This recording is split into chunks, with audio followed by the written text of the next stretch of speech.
Shalom pemuda-pemudi Kristen Mendalo yang dikasihi Tuhan. Bagaimana kabar teman-teman semuanya?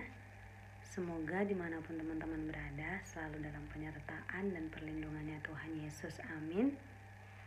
Hari ini kita mau belajar sama-sama tentang kebenaran firman Tuhan. Namun sebelumnya kita berdoa terlebih dahulu. Mari kita berdoa. Terima kasih Bapa, terima kasih Yesus, terima kasih Roh Kudus buat kasih setiamu yang masih dapat kami rasakan hari ini. Kami bersyukur Tuhan kalau hari ini kami ada, itu semua karena kebaikan dan kemurahan Tuhan, bukan karena kekuatan dan kehebatan kami Tuhan. Terima kasih buat perlindungan-Mu Tuhan dalam hidup kami. Kami bersyukur punya Allah seperti Engkau. Bapa yang baik, saat ini Tuhan kami mau dengar-dengaran akan firman-Mu. Biarlah kiranya Engkau Tuhan sendiri yang berbicara atas kami Tuhan. Biarlah kiranya hati kami dapat menjadi tanah yang subur, sehingga saat benih firman Tuhan disampaikan, kami dapat bertumbuh, berbuah, dan bahkan berdampak buat orang-orang di sekitar kami.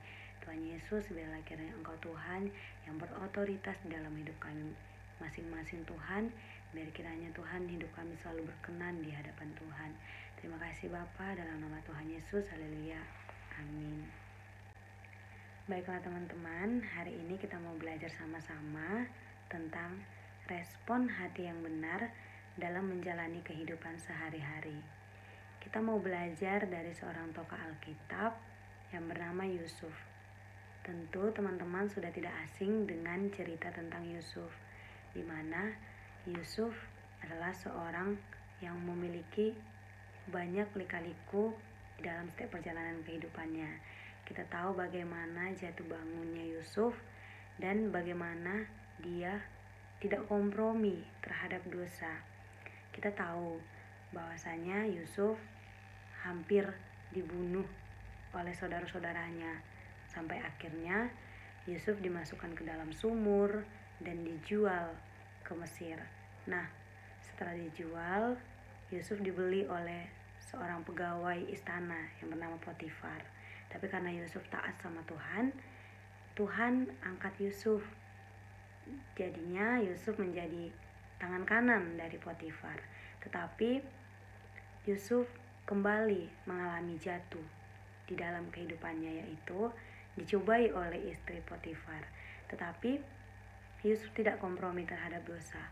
Yusuf tetap taat sama Tuhan sampai akhirnya dia difitnah oleh istri Potifar dan masuk lagi ke dalam penjara. Di penjara Yusuf tetap taat sama Tuhan sampai akhirnya Yusuf menjadi kesayangan kepala penjara. Dan seiring berjalannya waktu, Yusuf Tuhan angkat menjadi orang kedua terhebat di Mesir pada kala itu, di zaman kerajaan Firaun. Nah, kita bisa lihat perjalanan naik turunnya Yusuf di dalam setiap kehidupannya. Tetapi yang kita contoh yaitu respon hati Yusuf dalam menjalani setiap kehidupannya. Bahkan di saat jatuh sekalipun, Yusuf tidak pernah mengutuki Tuhan. Tetapi Yusuf tetap percaya dan tetap taat dengan apapun yang terjadi, dengan apapun yang Tuhan berikan di dalam setiap kehidupannya. Nah, aku mau bagikan 3 hal buat teman-teman. Apa sih yang harus kita contoh, sikap hati yang harus kita contoh dari Yusuf? Yang pertama yaitu tetaplah percaya kepada Tuhan dengan segenap hati.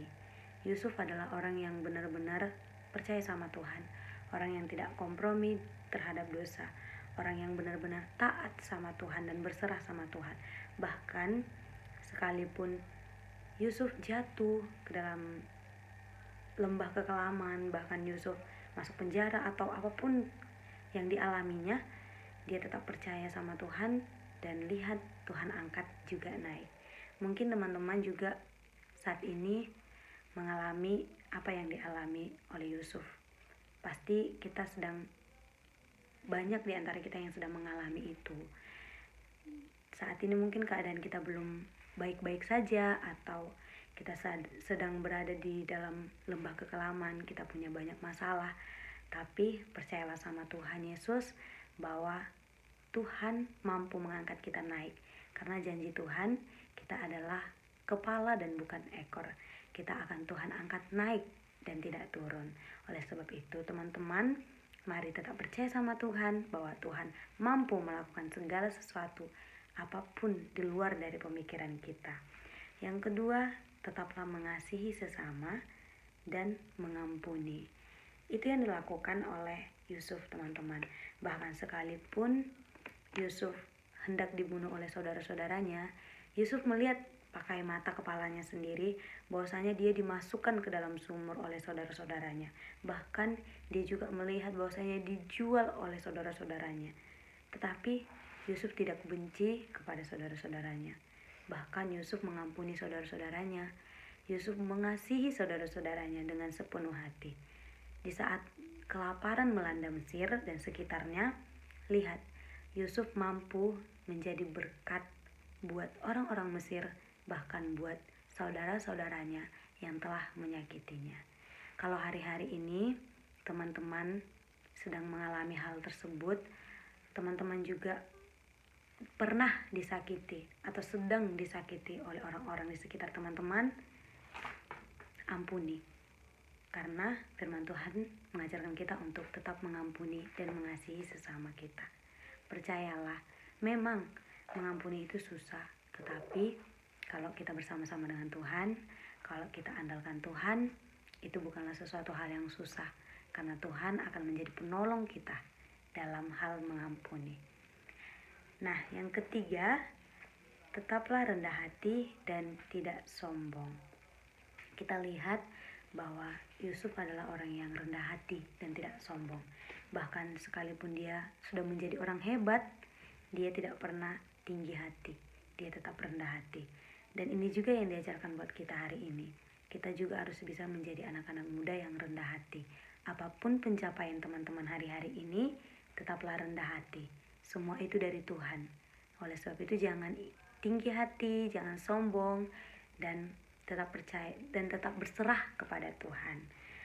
Nah, kita juga mau belajar dari 2 Timotius 1 ayat 9 tentang keadaan manusia pada akhir zaman. Kenapa kita belajar ini? Karena hari-hari ini kita akan melalui ini. Karena ini adalah kita sudah di masa-masa akhir zaman. Kita pasti melalui hal-hal ini. Lalu sikap hati apa sih yang harus kita ambil kalau kita melalui segala hal di akhir zaman ini? Nah, kita harus tahu dulu apa yang harus kita lalui di hari-hari terakhir ini.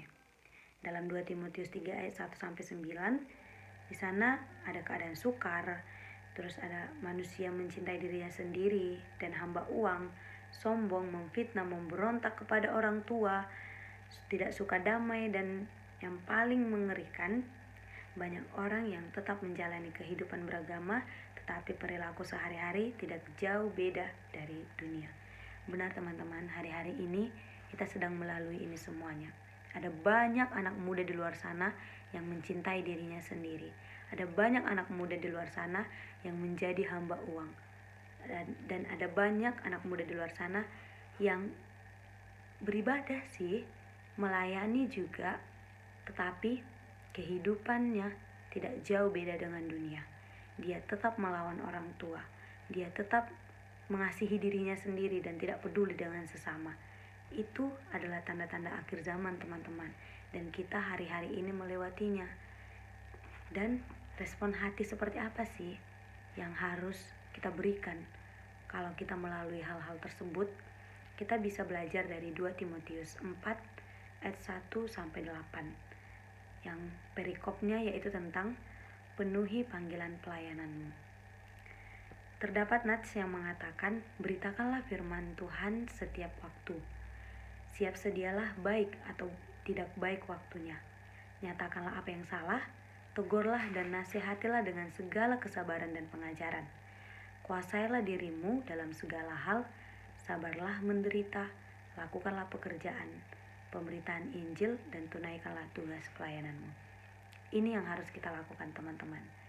Di akhir zaman ini, kita harus menjadi anak-anak Tuhan yang mampu memberitakan Injil Tuhan setiap waktu, baik dalam keadaan suka dalam keadaan duka, dan apapun yang kita alami hari-hari ini, tetaplah beritakan firman Tuhan.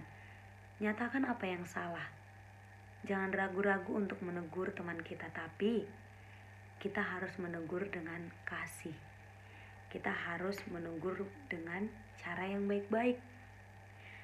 Dan katanya, tegurlah dan nasihatilah dengan segala kesabaran dan pengajaran.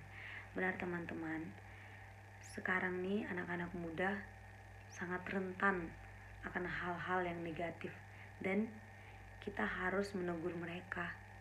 Kita orang-orang yang sudah mendengar firman Tuhan, kita juga harus menjadi pemberita firman Tuhan dan bisa menjadi orang-orang yang berguna buat orang-orang di luar sana.